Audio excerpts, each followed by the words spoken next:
তেল মশলা ছাড়া পাকিস্তানের জনপ্রিয় পেশারি বিপের জন্য মানুষ এত পাগল কেন? এটা না খেলে আমি বুঝতামই না আসলে যে এটা কতটা টেস্ট।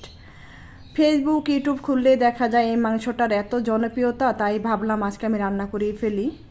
আর মাংসটা খেতে যেমনই টেস্ট হয় তেমনই কালারটা অসাধারণ, একদম জুসি জুসি। তাই আপনাদের সঙ্গে নিয়ে আসলাম রেসিপিটা। ভালো লাগলে অবশ্যই লাইক দিয়ে কমেন্ট করে যাবেন।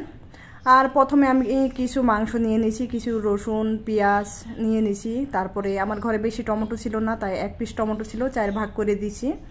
আর আপনারা চাইলে আরও বেশি দিতে পারেন। এই যে আস্ত রসুন আস্ত পেঁয়াজ আবার 2 ভাগ করে পেঁয়াজ দিয়ে দিছি।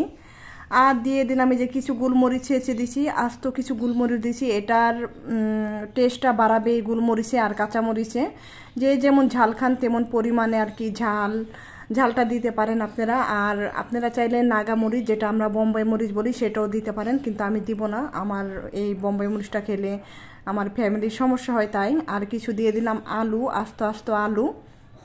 এখন দিয়ে একটু গরম মশলাটা যে ছেঁচে দিছি তার সঙ্গে একটু ভালো মতো মিক্সড করে দিতেছি।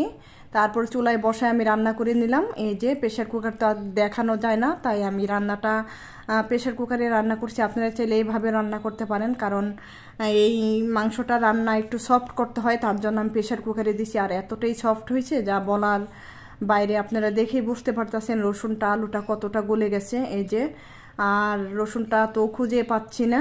আর এখানে তো কি যে টেস্ট হয়েছে আর কি করে বলবো, আপনারা একবার হলে তৈরি করে খেলে বুঝতে পারবেন কতটা টেস্টি হয়েছে। আলুটা রসুনটা খুঁজে পাচ্ছি না, আর কাঁচামরিচটা।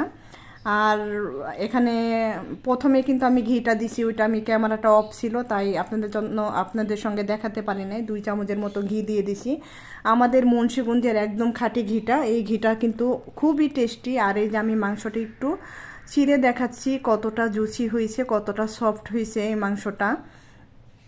আর এখানে আমি খেতে বসে গেছি। আর এই যে রসুনটার ভিতরে একদম নরম হয়ে গেছে। এই রসুনটা খেতে একদম অসাধারণ লাগে। আর এখানে আপনারা যদি চান ঝালটা বাড়িয়ে কমিয়েও দিতে পারেন। আর এখানে কিন্তু একদম তেলটা একদম ইউজই করি নাই।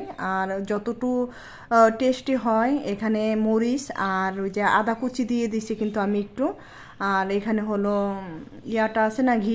যখন আপনারা ধাপে ধাপে ঘিটা দিবেন তখন কিন্তু বেশি টেস্ট করে ঘিটা। আর ঘিটার ফ্লেভারে ভাত দেখা যায় প্লেট ভর্তি করে খাওয়া যায়, এতটা টেস্টি এই মাংসটা।